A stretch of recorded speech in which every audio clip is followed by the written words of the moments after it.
Computer vision की बात कर रहे हैं, थोड़ा इंट्रोडक्शन देखते हैं इसका। देखिए, ये अलग-अलग इमेजेस हैं। ये एक फेमस इमेज है, इमेज प्रोसेसिंग में काफ़ी यूज़ होती है। ये भी बड़ी फेमस इमेज है और इन सब इमेजेस में आप देखिएगा ये इमेज है, इसमें काफ़ी डिटेल्ड है। इसमें मीडियम लेवल की डिटेल है और इसमें काफ़ी डिटेल है क्योंकि बहुत सारे लोग हैं, बहुत सारे रीजन्स हैं अलग-अलग। और अगर आप इसको और अंदर जाके देखें तो एजेस, पैटर्न सब कुछ दिख रहा है। तो इन इमेजेस को दिखाना, इन इमेजेस को हैंडल करना और इन इमेजेस से इम्पॉर्टेंट कैरेक्टरिस्टिक्स या एट्रीब्यूट्स निकालना कंप्यूटर विजन में सबसे इम्पॉर्टेंट रोल यही प्ले करते हैं। तो इमेज होती क्या है? कंप्यूटर विजन या फिर आप वीडियो की बात करें आगे, वो सब इमेज पे डिपेंडेंट होता है। एक इमेज, इसको हम बोलते हैं कि ये 2 डायमेंशनल इंटेंसिटी फंक्शन है, यानी कि कोई भी इमेज जो होगी वो पिक्सल से बनी होती है। पिक्सल का मतलब होता है पिक्चर एलिमेंट, पिक्सल का मतलब होता है पिक्चर एलिमेंट। जैसे ये एक पिक्चर एलिमेंट है, तो दूसरा पिक्चर एलिमेंट है। ये पिक्चर एलिमेंट्स हैं अलग-अलग और हर एक एलिमेंट जो आपने पिक्चर एलिमेंट देख रहे हैं, इसमें कोई ना कोई इंटेंसिटी वैल्यू होगी किसी एक्स वाई पे, क्योंकि हम बोल रहे हैं ये 2 डायमेंशनल इंटेंसिटी फंक्शन है, यानी कि हर एक पॉइंट पे इंटेंसिटी है, हर एक पिक्सल में इंटेंसिटी है। अब इस पिक्चर का साइज, इस पिक्चर का साइज छोटे से छोटा, बड़े से बड़ा, यानी कि हम अब रेजोल्यूशन की बात कर रहे हैं। नॉर्मली जो हम कंप्यूटर विजन में यूज करते हैं वो इस तरीके की होती है 2n by 2n, यानी कि आप यहाँ पर अगर इसको 5 कर दें तो 32 by 32 हो जाएगा। अगर आप इसको और बढ़ा दें तो इस तरीके से बढ़ता चला जाएगा। 6 पे ये 64 हो जाएगा, 7 पे ये 128 हो जाएगा और 2 करते हैं तो ये 256 हो जाएगा। इस तरीके से 256 by 256 या 512 by 512। अब हर एक पिक्सल है, जो मैं कह रहा हूं कि ये इंटेंसिटी वैल्यूज हैं। ये इंटेंसिटी वैल्यूज आपके अगर 8 बिट्स पर पिक्सल माने तो 8 बिट में कितने होते हैं? 2 करें तो 256। तो ये 0 से लेकर 255, क्योंकि 0 से शुरुआत कर रहे हैं तो 255 तक जाएगा। 0 से लेकर 255 तक, तो ये जो वैल्यूज होंगी, ये जो आपको डॉट डॉट दिख रहे हैं, ये या तो 0 होंगे या 255 या इनके बीच में कोई भी वैल्यू हो सकती है। अब ये जो एक्स वाई है किस पॉइंट पे, जैसे मैं कहूँ 3,3, तो आप यहाँ 3 आगे चलेंगे और यहाँ पर 3 आगे चलेंगे, ऐसे इस पॉइंट पे आ गया तो 3 बाय 3, ये आपका स्पेशल कोऑर्डिनेट। इस तरीके से टाइम, मान लीजिए आपने ये इमेज ली आज और ये दूसरी इमेज ली 3 दिन बाद, तो ये टाइम इसका हो गया 3 डेज। ये टेम्पोरल कोऑर्डिनेट हो गया, टेम्पोरल रेजोल्यूशन हो गया एक तरीके से। तो इमेज का फॉर्मेशन कैसे होता है? सबसे पहले कोई भी सीन का एलिमेंट है, कोई भी सीन ले लीजिए, तो हमेशा हम मानते हैं कि इस सीन पे कोई इल्यूमिनेशन आ रहा है, जिसे हम IXY से रिप्रेजेंट करते हैं। अब कोई इल्यूमिनेशन आ रहा है यहाँ पे, ये अपनी प्रॉपर्टीज के हिसाब से, अपने अंदर के जो भी इनके एक मैटर है, उस मैटर के हिसाब से ये इल्यूमिनेशन को रिफ्लेक्ट करेगा, रिफ्लेक्टेंस होगा कुछ, जिसे हम RXY कर रहे हैं। अभी RXY इमेजिंग सिस्टम जो है इसको ऑब्जर्व करेगा और ये इमेजिंग सिस्टम का काम क्या है? वो एक अंदर जो इंटरनल इमेज प्लेन है उसमें इस तरीके से रिप्रेजेंट करेगा, लेकिन जो आउटपुट होगा, क्योंकि यहाँ पर रियलिस्टिक व्यू हमारा नहीं आता है। अब रियलिस्टिक व्यू तो हम आंखों से देखते हैं जो नेचुरल बीइंग है, लेकिन जब हम इसे कंप्यूटर विजन या इमेज के फॉर्म में बनाएंगे तो जहां जहां इसके ऊपर मान लीजिए हमें ग्रिड रखते हैं, ऐसे ऐसे ग्रिड रखते हैं और जो जो पॉइंट आ रहे हैं इनको हम ले लें, ये एक तरीके से डिजिटाइज इमेज है। तो ये हमारा एक एनालॉग व्यू है और हम हर एक पॉइंट के पे जहां जहां हमको मिल रहा है रिफ्लेक्टेंस, उसको हमने डिजिटाइज कर दिया, यानी कि हर एक पॉइंट पे एक वैल्यू ले ली और ऐसे रिप्रेजेंट कर दिया। तो असली चीज हमें यू दिखाई देगी। ये एनर्जी है इल्यूमिनेशन, ये एलिमेंट है, ये आपका इमेजिंग सिस्टम है, ये प्रोजेक्शन है। ये प्रोजेक्शन है आपके सीन का इमेज प्लेन में। अब प्रोजेक्शन कैसे भी हो सकता है, आपका पर्सपेक्टिव हो सकता है, ऑर्थोग्राफिक होता है, बहुत सारे प्रोजेक्शन होते हैं। फिर डिजिटाइज इमेज आपको ऐसे मिलती है। तो अल्टीमेटली आप इतना समझिए कि आपको ये मिलेगा, ये बताने की चीज है ये वाली, ये आपको देखने की चीज़ है, ये आपको मिलेगी। अब देखिए कि कैसे हम डिजिटल इमेज बना रहे हैं। मैंने कहा कि ये आपको रियल व्यू मिलता है जो आप आंखों से देखते हैं, ये आपको डिजिटाइज्ड या फिर एक्चुअल इमेज इस तरीके से मिलेगी। कैसे होगी? इसमें क्या करते हैं कि ये आपकी जो इमेज है इसको मैं कह रहा हूँ कंटिन्यूस इमेज, ये आपकी कंटिन्यूस इमेज है। अब हम एक स्कैन लाइन अगर यहाँ से ड्रॉ करें, यहाँ से यहाँ तक तो कुछ नहीं मिलेगा आपको, देखिए ये है, यहाँ से यहाँ तक भी कुछ नहीं मिलेगा, वो ये है। लेकिन यहाँ से लेकर यहाँ तक आपको कुछ वैल्यूज मिलेगी, या आप कहें कि ये स्कैन लाइन है एक कंटिन्यूस इमेज का जो आप रिप्रेजेंट कर रहे हैं। This is used to illustrate the concept of sampling and quantization. अब जब ये कर लेंगे आप, तो उसके बाद सैम्पलिंग करेंगे। सैम्पलिंग क्या करेंगे? ये तो आप कंटिन्यूस डेटा मिल रहा है, कंटिन्यूस इमेज है, आप क्या करेंगे, एक डेटा एक्स डिस्टेंस पे वैल्यू उठा लेंगे, हर एक डेटा एक्स पे, जैसे 2 डेटा एक्स पे, 3 डेटा एक्स पे। ये डेटा एक्स जो है आपका सैम्पलिंग रेट कह सकते हैं इसको, कितने लेवल के बाद आपको सैम्पलिंग करनी है। सैम्पलिंग मतलब एक वैल्यू उठाना है, सैम्पल जैसे आपके पास बहुत सारे अंडे हैं, उनमें से 2-4 उठा के, मतलब 1000 अंडे, उनमें से 4-5 आपने उठा ली और उसमें देखा कि खराब है कि सही है, उसके हिसाब से आपको हेल्थ बदल जाती है। लेकिन यहाँ पर क्या है, दूसरी चीज़ कर रहे हैं, तो इन्हीं हज़ारों अंडों में से हम करीबन 100 उठा रहे हैं, तो हमने उठा लिया अलग। अब ये जो वैल्यू मिल गई हमें अलग अलग, ये इनको अब ये अलग अलग मिली है, लेकिन इनको हर एक लेवल पे क्वांटाइज करना पड़ेगा। जैसे कोई वैल्यू अगर 2.3 है तो हम 2 पे चले जाएंगे, कोई अगर 3.6 है तो हम 4 पे चले जाएंगे। तो हमें 1 से लेकर या 0 से लेकर हम 7 तक ऐसी वैल्यू दे देंगे। ओके, अगर 8 बिट की है तो ऐसी वैल्यू दे देंगे, और उसके बाद देख लेंगे क्या वैल्यू आ रही है। ये जो मैंने बताया एग्जाम्पल है 07, इसको ये कोई भी वैल्यू हो सकती है, ये आप डिपेंड करता है कि आप क्या क्वांटाइजेशन कर रहे हैं। तो ये आपकी एक्चुअल इमेज है, ये आपका इसका स्कैन लाइन है, यानी कि एक रिप्रेजेंटेशन है, उसमें आप ये सैम्पलिंग वैल्यू ले रहे हैं, सैंपल्स ले रहे हैं, उस सैंपल को आप क्वांटाइज कर दे रहे हैं। तो एक्चुअली हर एक वैल्यू किसी न किसी पे करस्पॉन्ड कर रही है। जैसे मैंने कहा 0 से 255 है, अब इसमें आप 23.6 रिप्रेजेंट नहीं कर सकते। अगर आपने हो सकता है सैंपल जब लिया हो तो 23.6 वैल्यू आई, तो इसको यहाँ रिप्रेजेंट करने के लिए, या आपको इमेज में रिप्रेजेंट करने के लिए ऐसे आप 23.6 रिप्रेजेंट नहीं कर रहे हैं, आप 23.6 को 24 से रिप्रेजेंट करें। तो जो भी आप वैल्यू देखते हैं बीच में, वो 0 से 255 वैल्यू के बीच में होगी। वो आई कहाँ से है? आपने सैंपल लिए, सैंपल को क्वांटाइज कर दिया। क्वांटाइज का मतलब यही होता है, एक बड़े तौर पे समझा रहा हूँ कि अगर 5 और 6 के बीच में 5.1 आता है तो हम 5 को दे देंगे, मतलब उसकी वैल्यू हम पिक्सल में 5 रखेंगे, और कोई 5.9 आता है तो हम उसको 6 में रख देंगे, यहाँ वैल्यू 6 रख देंगे, बस ये है। तो एक कंटिन्यूस इमेज जो प्रोजेक्ट जो सेंसर एरे पे आ रही है, और जो आप सैम्पलिंग और क्वांटाइजेशन के बाद दे रहे हैं, वो ये वाली इमेज। तो अल्टीमेटली आपको इमेज ऐसी ही मिलेगी। This is your image. एक एनालॉग इमेजिंग अगर आप देखें, ये आपकी एनालॉजिक इमेज है, एनालॉग इमेजिंग है।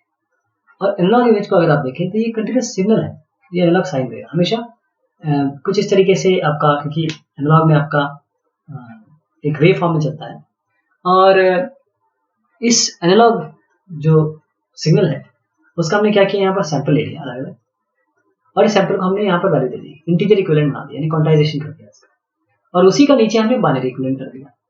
ओके, और डिजिटल सैम्पलिंग में हमने ये काम किया कि ये जो वैल्यू हमने दी एक एक करके यहाँ पर दे दी।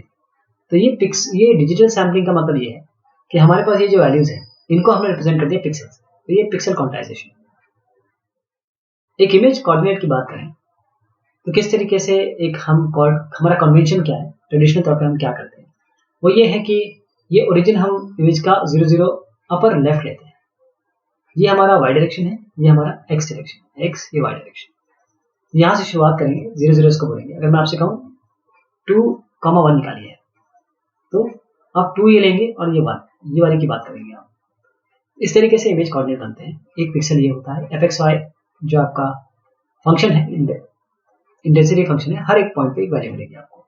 तो इमेज क्या होगी, n-1 अगर इसके y डायरेक्शन में है, m-1 इसके x डायरेक्शन में है, तो इमेज आपकी हो गई m/, क्योंकि 0 से शुरू किया है, कुल मिला के m वैल्यू हुई है, तो m/n आपकी इमेज का साइज हो गया।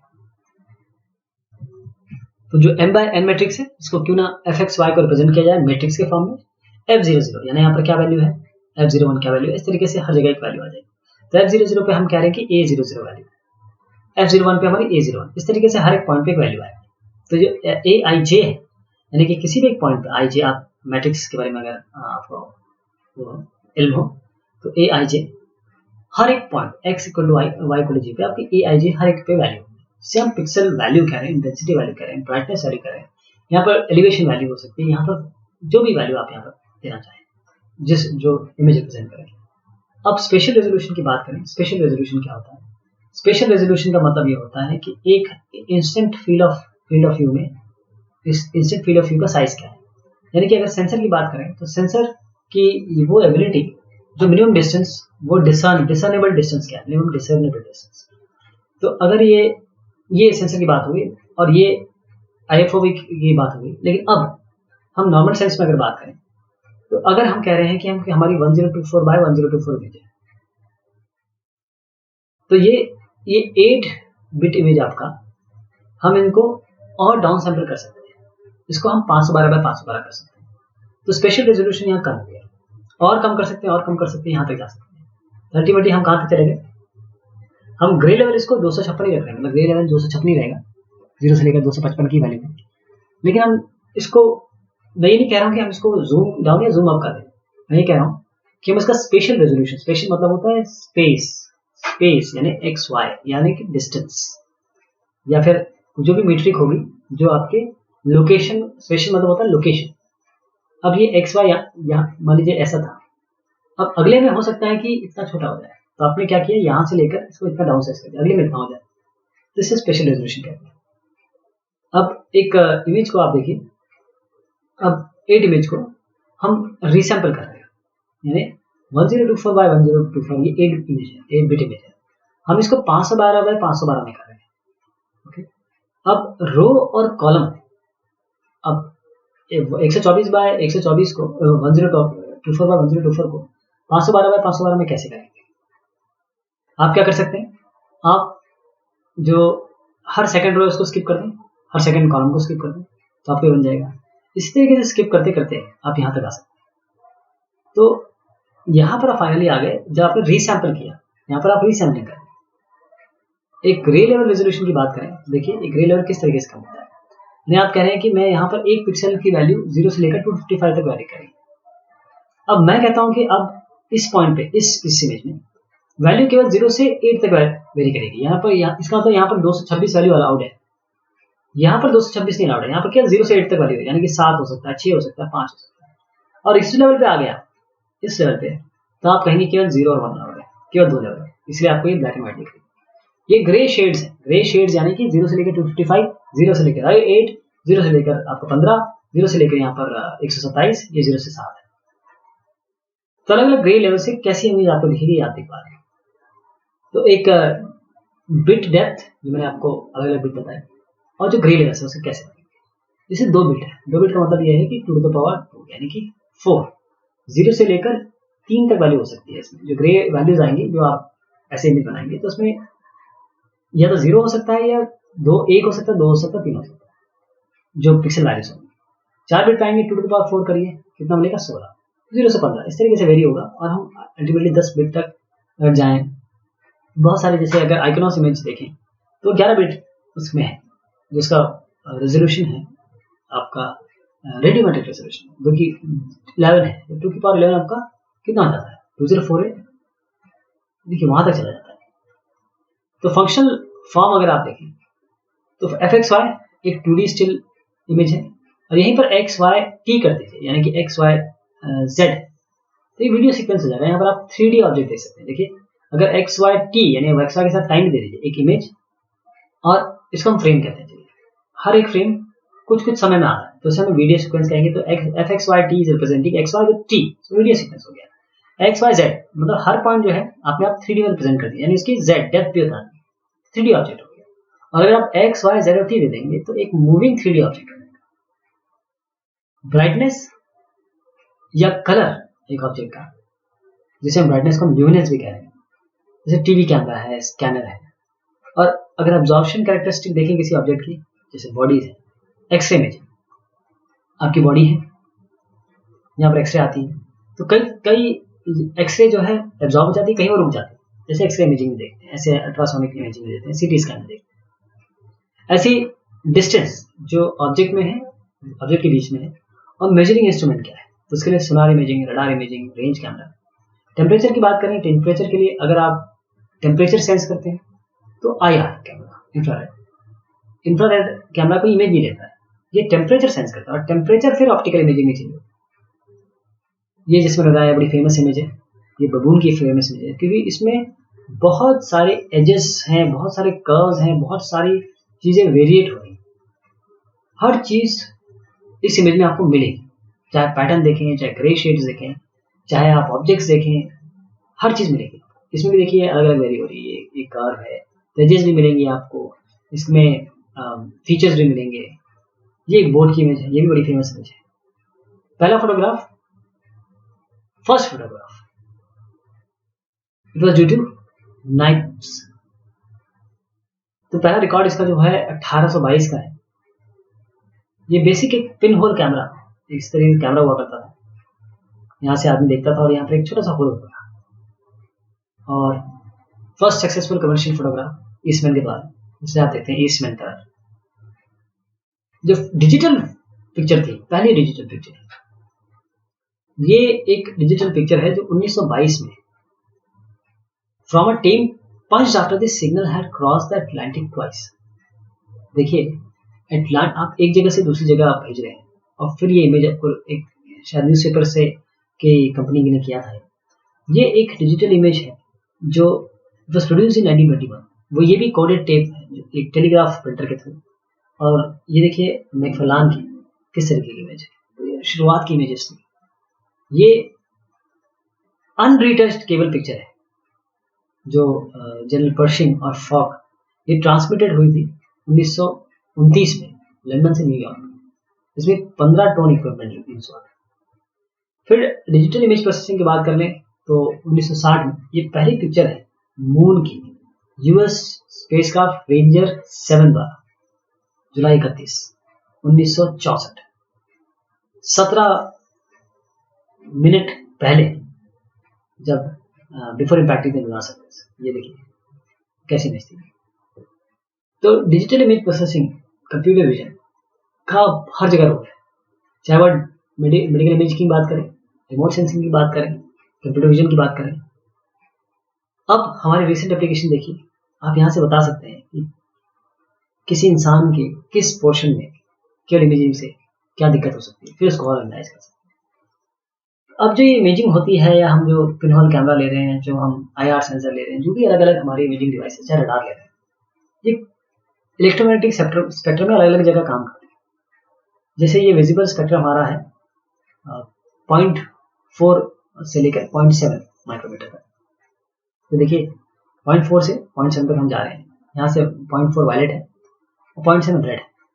इसके आगे आप IR पे जाते हैं जो इंफ्रारेड है, और इसके आगे फिर आपको रेडियो वेव्स वगैरह होती है, ये UV है। तो ये इलेक्ट्रोमैग्नेटिक स्पेक्ट्रम है जो विजिबल स्पेक्ट्रम है। ये थोड़ा जूम किया हमने ताकि आप इसको अच्छे से समझ सकें। और विजिबल स्पेक्ट्रम बहुत ही छोटा पोर्शन जहाँ इमेजिंग हम करते हैं, जो इमेजिंग होती है, और इसमें कई एटमॉस्फेरिक विंडोज है, यानी कई एटमॉस्फेरिक ऐसी विंडोज है, कैसी कई ऐसी हमारी फ्रिक्वेंसीज हैं या फिर वेवलेंथ है जो हमारा एटमॉस्फेयर अलाउ ही नहीं करता, ना हम भेज सकते हैं ना वो ले सकते हैं। ये वाली कुछ एटमॉस्फेयर विंडो, अगर हम रिमोट सेंसिंग की बात कर रहे हैं। और जो हमारी ऑप्टिकल इमेजिंग है वो हम यहाँ से यहाँ तक करते हैं, इंफ्रारेड में भी जाता है। तो गामा रेज इमेजिंग देखिए आप, ये गामा रेज की इमेजिंग है। ये बोन आपका स्कैन है, ये आपका PET इमेज है, ये आपका साइनस लूप है, ये गामा रेडिएशन है। इस तरीके से अलग अलग आप इमेजेस देख सकते हैं और बहुत सारी चीज़ें निकाल सकते हैं। ये एक्सरे इमेजिंग है, बाकायदा आप पता कर सकते हैं अंदर क्या हो रहा है। आप कई जगह पे एरर्स जो है वो निकाल सकते हैं इमेजिंग से, और उनको कुछ और इमेज प्रोसेसिंग एक्टिविटी करके। ये माइक्रोस्कोपी इमेज है, अलग अलग पॉइंट पे आप देख सकते हैं कि कहाँ क्या हो रहा है, बहुत डीप लेवल पे जाके। तो केवल यही इमेजिंग नहीं होती है कि आपने कैमरे से ले लिया, इमेजिंग बहुत टाइप की होती है, ये भी अलग टाइप की इमेज। अब आप जैसे रिमोट सेंसिंग की बात करें या अर्थ ऑब्जर्वेशन सैटेलाइट की बात करें, तो इसमें एक अगर एग्जांपल लें लैंडसैट का, बड़े ज़बरदस्त सैटेलाइट था ये, और इसने रेवोल्यूशनाइज कर दिया रिमोट सेंसिंग को। तो इसमें अगर एक लैंडसैट सैटेलाइट की बात करें तो उसमें 7 बैंड थे। बैंड का मतलब ये होता है कौन कौन सी वेवलेंथ में आप इमेज ले रहे हैं। जैसे विजिबल ब्लू है 0.45 से 0.52।